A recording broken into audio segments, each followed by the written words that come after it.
さと済ませて寝正月を過ごそうか。 Hello everybody, Vigo's Shadow here, and today we have yet another video I'm making about a new event character. This is a new Zeta unit, Snowy Rendezvous. Now I'm actually really excited to get this, to showcase this unit here. It's a green attacker unit, so that always makes me excited since we don't have a lot of good green attacking units anyway. But anyway, here's the character right here. I actually got really lucky, and for one of the multis, I pulled this Zeta twice and this Yukime. So that's 3 SS's in one pull, which is absolutely insane. Normal time, you don't really get that luck usually, but man, does it happen sometimes. But yeah, anyway, let's go over her abilities, right? So I'm gonna go over her hidden technique right here. So I'm not even gonna bother pronouncing that. What? Hanetsuki Turmoil. Either way, let's check it out here. This is it inflicts 1,700% damage on a single enemy, and then it recovers SP of all I'm gonna butcher this. All right, just don't cut me some slack. Theranthrope. Whatever it is. Therianthrope allies except self. I'm gonna say T allies. There we go. So it recovers SP of all T allies by 300, which is SP recovery is always great. Let's see what that looks like awakened here. We have 2,000, much better damage there, but still. This damage is actually pretty, I'd say, pretty standard type of damage for a hidden technique, but with the SP boost is kind of what makes it worth it. But this is only for the T allies, and not yourself. So when this is awakened, you have a jump to 500, and a 300% damage jump, which isn't that too big of a difference there. So that, I'm going to say it really kind of sucks. From going to awakening there. Then we have Sacred Rope Spin, and what this one does is it inflicts 200% damage on a single enemy, but further lowers the crit defense by 100% for 10 seconds. Man, I mean these enemies are gonna be getting hit by a crit really bad. I mean, it just makes crits a whole lot easier if you kind of have that set up. Now with a full green team, I don't know how well you can kind of manage that, but I mean, I know that Rose Red Tank can give off that crit boost. But either way, this jumps to like 50, and then even more crit, like lowering the crit defense by 150. This one's kind of meh. I mean, the damage is poor on it, and the whole gimmick of this one is just try to, lowering the crit defense of a single enemy. So it's not targeting a lot of enemies, it's just one single enemy, so it really doesn't make it a good move. I'm sorry to say that, too. It's just, this move really just doesn't jump out to me, because there's nothing too spectacular about it, right? So, moving on to her next one. Maybe she could be redeemed by these two passive abilities here. So this ability is Happy New Twirl, which raises the attack of all T allies by 30% for 20 seconds. Now, even better, right? Okay, even better. Further raises the speed by 30% for 20 seconds. Attack and speed 30%? Wow, that's good. I mean, that's just incredible. But the whole thing is that it has to be T allies. I mean, this is a huge restriction, because we don't have a lot of T allies, and I'll go into like how you can find out. Oh well, which one's a T ally? I'll show you how you can kind of tell. And when this is awakened, ooh, all right. So we got a bonus here, right? And then this is the addition to that. Further raises crit attack by 30%. So attack boost, speed boost, and crit attack by 30%. This solely makes up for it right here. That's incredible. A 3-in-1 move if it's awakened. Absolutely insane. Absolutely cracked. Then we have this move right here, Snowy Rendezvous. Oh my goodness, another speed boost as well. At the start of the wave, raises speed of all T allies by 30% permanent. And then further raises the crit rate by 30% permanent. Wow, is that good. I mean, let's see what awakened. And then further raises damage inflicted by 30%. You know how many boosts that is? You're having essentially, like if you have everything awakened here, you have crit attack up to 60%. Not only that, but you have like attack raised by 30% and damage inflicted by 30%. Then you also have speed increase up to 60%. That is fast. That is so fast. It's pretty much on par with Alpha, like SF Alpha, with how much speed boost she gives.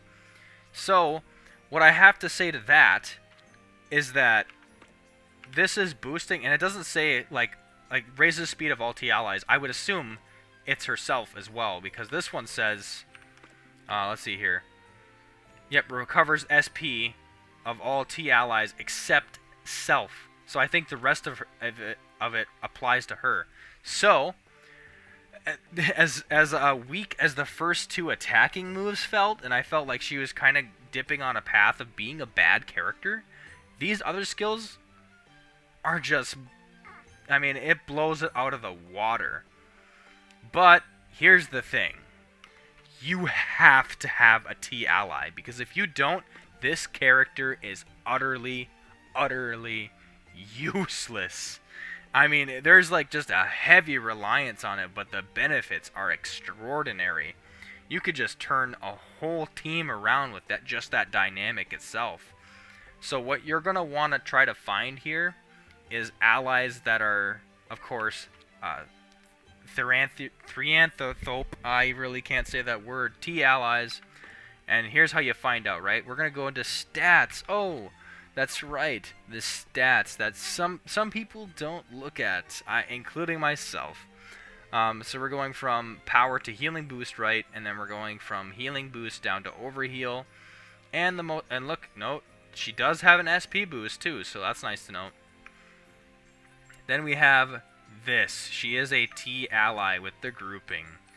So it's kind of like those, because I could tell you right now that this one's also a T ally. So I pulled a T ally while doing that banner, which is it's really kind of funny now that I think about it, because this just gave me a T ally right here with this grouping, and that's the only group she belongs to.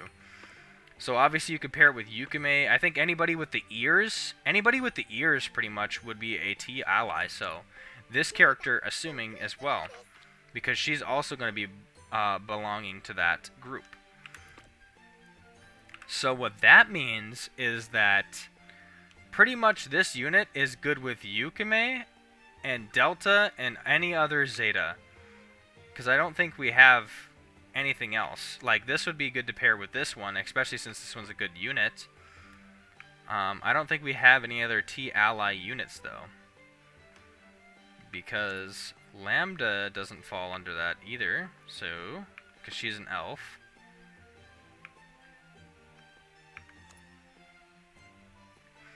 Obviously, I don't think this one is either. Yep, nope, it's an elf as well.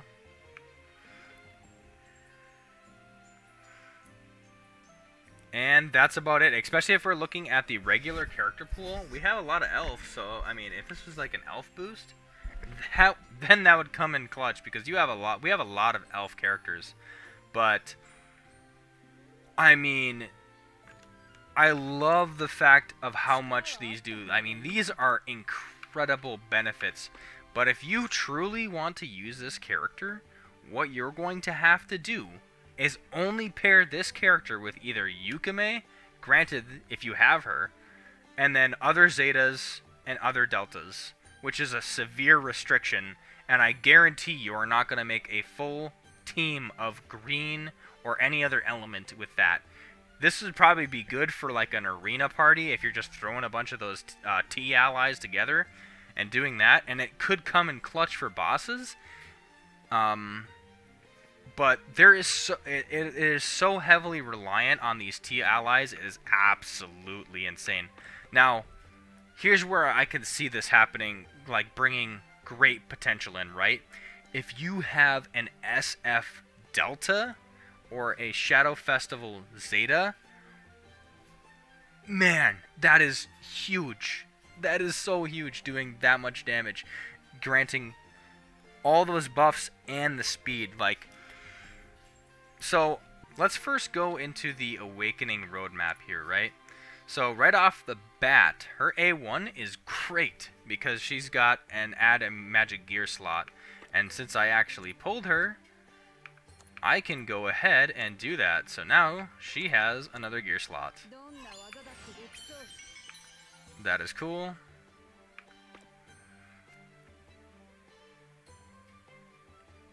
And then we go under Awakening. Here's the magic gear slot.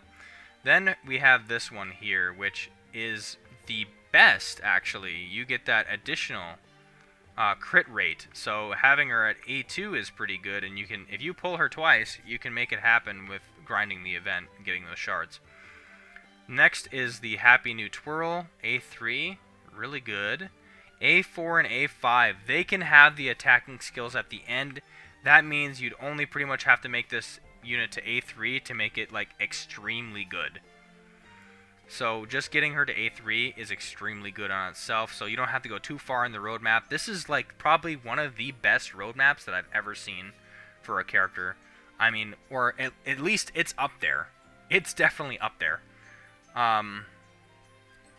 I'm gonna go over the magic gear for Snowy Rendezvous Zeta here. So if you take a look here at the start of the wave, it shields damage 100% of the seal user's attack on all of the T allies for 20 seconds. Now, like I said, this gear also benefits T allies. I mean, just to drive home the point, if you have SFT allies, mainly that Zeta, it's going to be well worth it to get the magic gear, and it's going to be very worth it to get that unit. The next question you're going to be asking yourself is, well, should I pull for Snowy Rendezvous Zeta?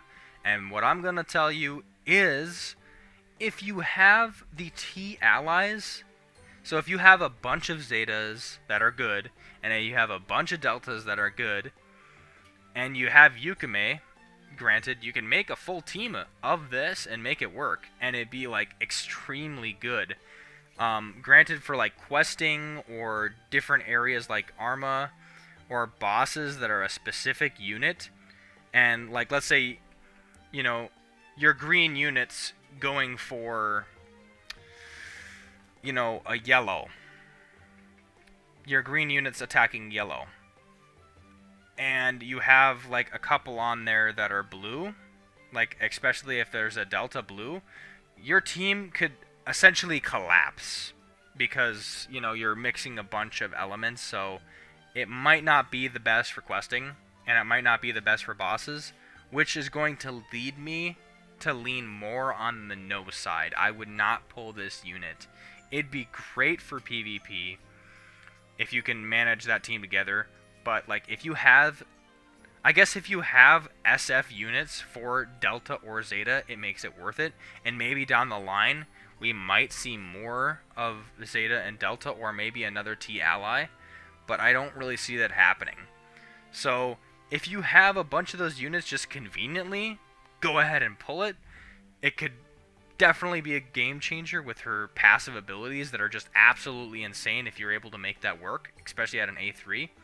But if you don't, I wouldn't worry about it at all, especially if you're like new and starting out. It may be like appealing and you might want to get this character, but it's not really going to do you any good, because essentially, if you're not making that type of teamwork, your passives just go in the garbage, and you're left with a subpar skill right here, and an ultimate that is pretty standard damage and can be easily replaced. Her passives and having T allies in the team is the sole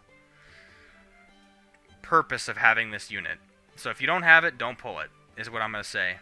But anyway, I mean, that's pretty much it. Vigo, signing off.